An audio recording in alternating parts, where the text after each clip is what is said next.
So asynchronous and lobbies. So asynchronous games haven't been playing with lobbies, right? Yo, what up, cutie go? They don't run into the lobby. They just match you up like backpack battles. They match you up with random people, right? But if you don't have like if you don't have lobbies, you also lose a lot too. Like you can't outplay like other people. In this game, it doesn't really it doesn't encourage that, unfortunately, because again, fundamentals are not there yet, or ever, like whatever. So you can't like, it's not easy to fight other people unless you have a really good memory. The game doesn't like help right now. But that being said, there's a lot of magic around fighting around a lobby. Because instead of just like kind of random, which is also fine, we see to great success in like backpack battles. But having a lobby also allows you to like pivot around and outplay other people as well, especially in like an asynchronous space, because you can like outplay the NPC, but they never will be around to feel the outplay. So it just works for the player and it feels good. So that being said, people want to start incorporating lobbies into asynchronous, right? But then it turns out you run into issues. And it's not that simple because, how do I explain this? So you're playing asynchronous and it pulls in a lobby of ghosts. We'll put G, ghost, ghost, ghost, ghost. So it pulls in a lobby of ghosts, right? Because it's asynchronous. These guys played these matches already. But what happens is it turns out that then you run into issues a little bit if you think a little bit further. So what happens is we're playing, right? So we go through, let's say, 1 round, 2 rounds, 3 rounds, 4 rounds, 5 rounds, right? Then let's say on 5 rounds, this ghost on round 5 actually died, right? Then it turns out 6 ghosts, but now this guy's dead. So you guys see the issue. So for one issue is like, well, if nothing happens, then this guy stays on round 5 scaling, and now the lobby is not balanced, right? Because now that ghost is dead. It's a chump, right? So that's problem number 1. And then problem number 2 is then there's games that are like, oh damn, we got to solve this. So they start just making up like things for this guy, right? So again, for the people that don't understand design and stuff, so you run into some deeper, it's not as simple as it seems. You run into like deep issues depending on how far these ghosts have made it and things like that, which is really interesting, right? It's not to say that it's impossible. This is where you have to pioneer, and this is why shepherds get separated from the sheep, right? There's the people that can like pioneer very well, and there's the people that are like, hey, I want to be like that successful game, right? And they're like kind of like behind the whole time because they're waiting for somebody else to show them, and you know, proper fundamentals, the new structure that's okay, right? The ideas that they can take from. So it's a really interesting problem. It's really cool. Yeah, this is the stuff that like I study, and that's why I get excited for people that solve issues and things like this, because these are issues that came up many, many, many years ago. So I get fascinated by design that like pushes the market forward.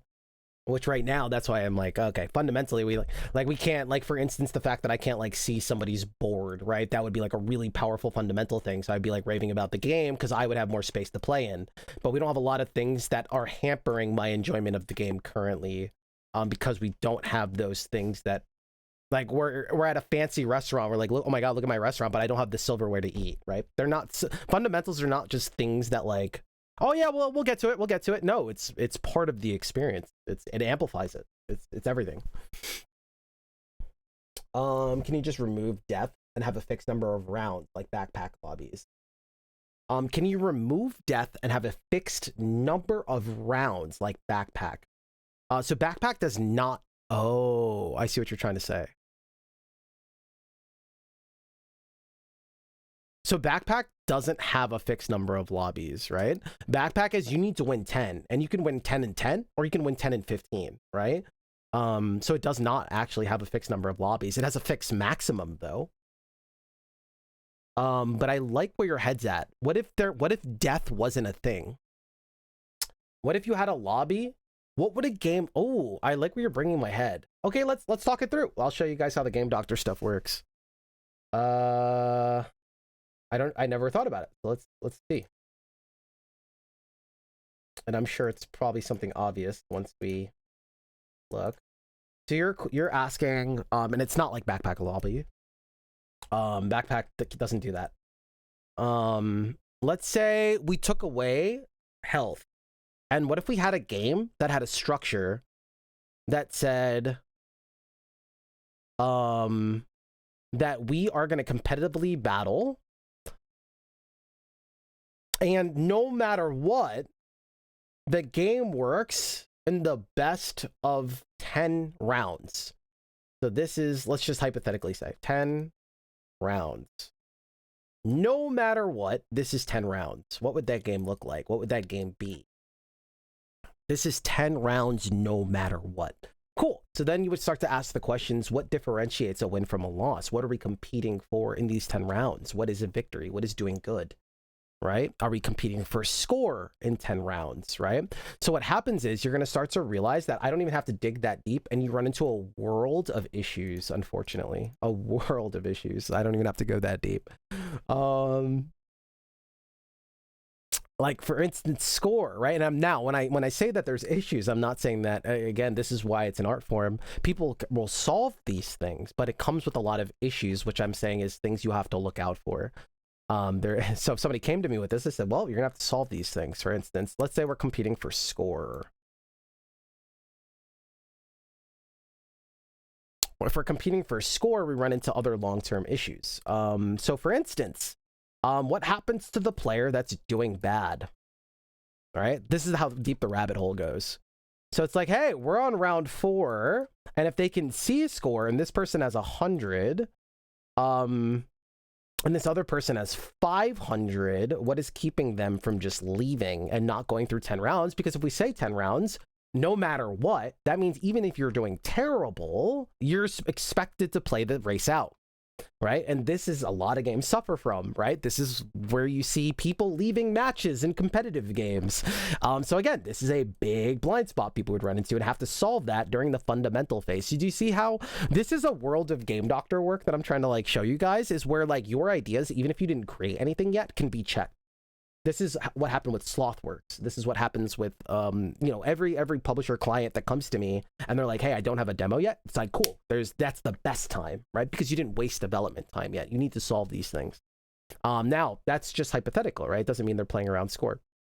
What else can we play with here? We could play with time, but then time is just the score. No, that doesn't work. We could play with distance, but again, like a race, but then race can be represented in score. I don't know. Let's think outside the box.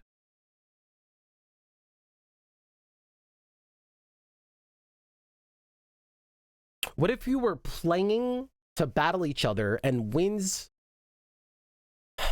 got you advantage in the race, temporary advantage. So for instance, TFT tries to play with mechanics of rubber banding, the same way like Super Mario Kart would. TFT says you have win streaks and you have lose streaks. So you could also lose, and you lose HP, but you gain econ. And they try to create a rubber band kind of structure there. Would you have to borrow something like that? Huh.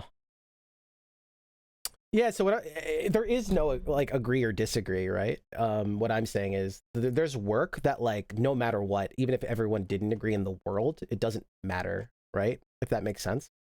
So for instance, like building the foundation of your house, right? This foundation, even if we didn't create anything, this is just like on paper. This being messed up will grow this house like slanted, right?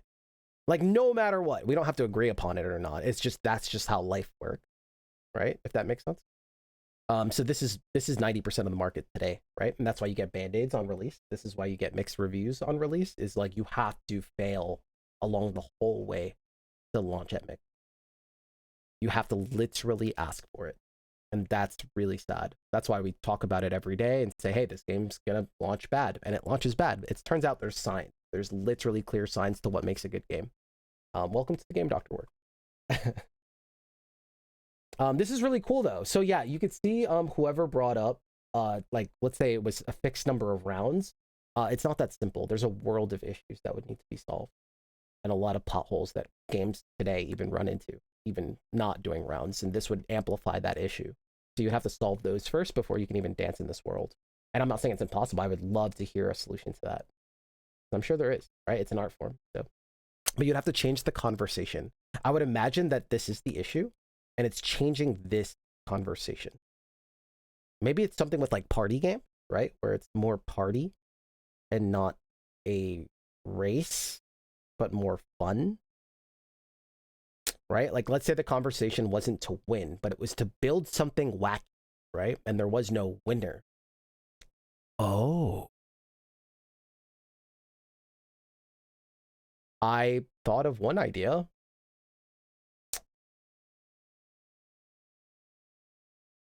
Huh. It would have to be a social game, a party game. Hmm. Hmm. You just have to make sure that there's always a ghost in the lobby, though, that survived X amount of rounds. That's just, yeah. But yeah, there's a world of like party game here where you can make the players the judges at the end as well and turn it into like a social game. That's really interesting.